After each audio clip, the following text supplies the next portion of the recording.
자신의 건강 상태에 따라서 어떤 색깔의 파프리카를 어떻게 먹으면 좋은지 저희가 정리를 좀 해봤어요. 하나하나 살펴볼까요? 먼저 고혈압, 심근경색 걱정되는 분들 이렇게 드세요. 저염 김치를 노란 파프리카로 담가 먹어라. 요즘 한참 김장철인데 이거 참고하면 좋겠어요, 우 교수님. 오늘 사실 대화 주제가 계속 비슷비슷한 얘기를 하고 있잖아요. 이 파프리카 안에는 비타민 C가 많다는 거 알고 있고요. 네. 카로티노이드나 베타카로틴 같은 항산화 물질들이 들어있어서 우리의 혈관의 염증 물질들을 이제 제거해주는 개선 효과가 있고, 그다음에 칼륨이라는 성분이 많아서 이것들이 이제 나트륨들을 끌고 배출하는 효과가 있어서 혈압을 떨어뜨려주는 효과가 있습니다. 그래서 즐겁게 많이 섭취하면 참 좋겠지만 기왕이면 저염에 김치를 만들어서 같이 섭취해 주시면 더 좋지 않을까. 뭐 배추 대신에 이걸 재료로 삼아서 만들면 좋겠고, 다만 우리가 김치를 기존의 김치에 대해서 늘 문제를 말씀드리는 게 너무 짜게 먹기 때문에 문제인데, 그것을 좀 염도를 낮춰서 먹을 수만 있다면 건강도 지키고 즐겁게 먹을 수 있을 것으로 봅니다. 네, 김장김치 질릴 때 별미김치로 한번 활용해 보시면 좋을 것 같고, 그다음에 암 가족력이 있다면요. 빨간 파프리카를 기름에 볶아 먹어라. 이거는 익혀 먹는 게 더 좋은 거예요. 네, 이 빨간색 파프리카에 들어있는 성분이 캡산틴 그리고 라이코펜 성분인데요. 이 캡산틴의 경우에는 동물 실험을 해봤더니 이 암의 증식 과정이 굉장히 억제됐고요. 또 이 항암 과정에서 우리가 겪는 것이 무슨 탈모라든지 체중 저하인데 이러한 부작용도 방지하는 그런 효과가 있었다고 합니다. 또 라이코펜의 경우에는 뭐 전립선암 예방에 중요하다 이런 이야기 많이 들어보셨을 테고요. 특히 이 라이코펜의 경우에도 실제 여러 가지 항암 작용뿐만 아니라 항산화 작용 또 혈관 건강을 도와주는데요. 이 성분은 조금 가열을 하고 하면은 세포 안에 이 라이코펜이 들어있던 것이 밖으로 나오면서 흡수율을 30% 정도 높일 수가 있습니다. 그러니까 이거는 살짝 가열해서 드시는 것이 좋겠습니다. 네, 파프리카 또 건강 상태별 맞춤 섭취법 알아보고 있습니다. 그 다음은 제 이야기예요. 제 소원. 노화를 늦추고 싶어요. 나도 오래 살고 싶어. 자, 주황색 파프리카를 주스로 마셔라. 주황색을 주스로. 글쎄요, 국내 한 대학 연구팀에서 조사를 했습니다. 주황색의 파프리카를 저속으로 착즙한 그 상태의 음료를 확인해 봤을 때 항산화 물질의 양이 가장 높아서 영양소의 파괴가 제일 적고 항산화 물질의 양이 제일 많았다라는 내용이 있습니다. 사실 항산화 물질은 우리 몸에서 활동하면서 생기는 저절로 생기는 활성산소라는 물질이죠. 이제 노폐물 같은 건데, 이런 것들이 몸에 쌓였을 때 우리 몸에서 노화를 이끌어낼 수가 있는데 이것들을 제거해주는 역할을 하는 물질이거든요. 그래서 이러한 주황색 파프리카에서 나오는 항산화 물질들을 섭취하면 그러한 활성산소를 제거해주는 효과가 있을 수 있고요. 또한 비슷해 보이지만 빨간색 또는 노란색의 파프리카에 비해서도 그 함량이 훨씬 높게 측정되기 때문에 주황색의 파프리카를 착즙해서 드시는 것을 권합니다. 네, 설탕 많은 뭐 탄산음료, 청량음료 대신에 활용해 보시면 좋을 것 같아요. 그다음에 당뇨병이 걱정되는 분들. 세 가지를 과일 대신 먹어라. 그러니까 과일 대신 이런 거를 생으로 먹어주라. 예. 색깔별로.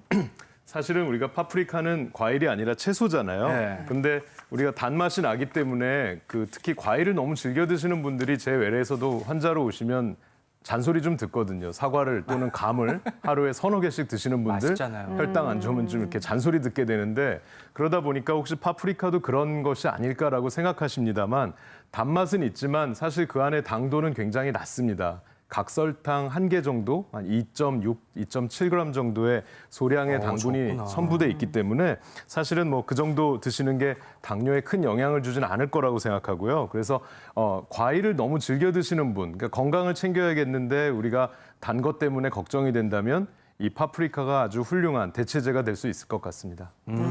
저는 요게 딱 좋은데요.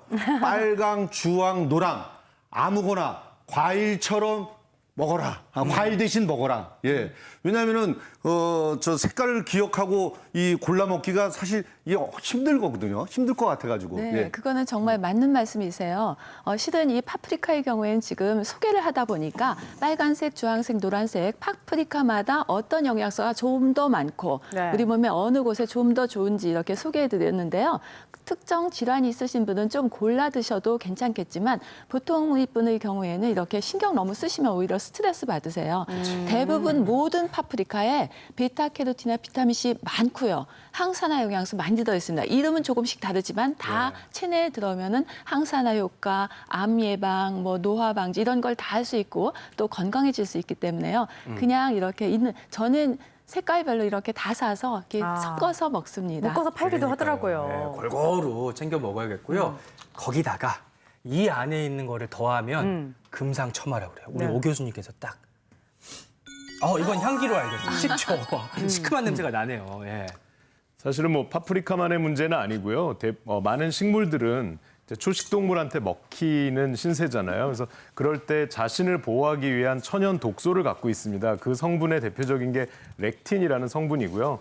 당연히 우리 같은 사람한테는 렉틴이 크게 영향을 주지 못합니다만 원래 장 건강이 안 좋은 분들, 그러니까 뭐 좀 과민성 장질환이 있거나 염증성 장질환이 있는 분들은 이러한 성분에 의해서도 영향을 받을 수가 있죠. 그런데 식초 같은 성분은 이 렉틴이라는 물질의 작용을 억제하는 효과가 있고요. 또 위에서의 좋은 성분의 흡수를 돕기 때문에 식초와 함께 섭취한다면 그런 문제가 좀 있는 분들에겐 도움이 될 수 있을 것 같습니다. 네, 자 파프리카로 만들어보는 삼시세끼. 아까 전에 아침을 먹었으니까 이제 점심을 먹을 차례가 왔습니다. 뭘 만들어 볼까요? 네, 영양가가 굉장히 골고루 있는 파프리카 비빔밥을 한번 만들어 볼게요. 파프리카 비빔밥이요. 특히 파프리카를 가지고 장아찌로 만든 비빔밥입니다. 장아찌를 만들어요. 궁금해요. 파프리카 장아찌 비빔밥. 네네. 정말 듣기만 해도 굉장히 신선한데요. 네. 좀 빨리 좀 만들어 재료 주시면 보시면 감사하겠습니다. 일단 파프리카가 좀 필요하고요. 예.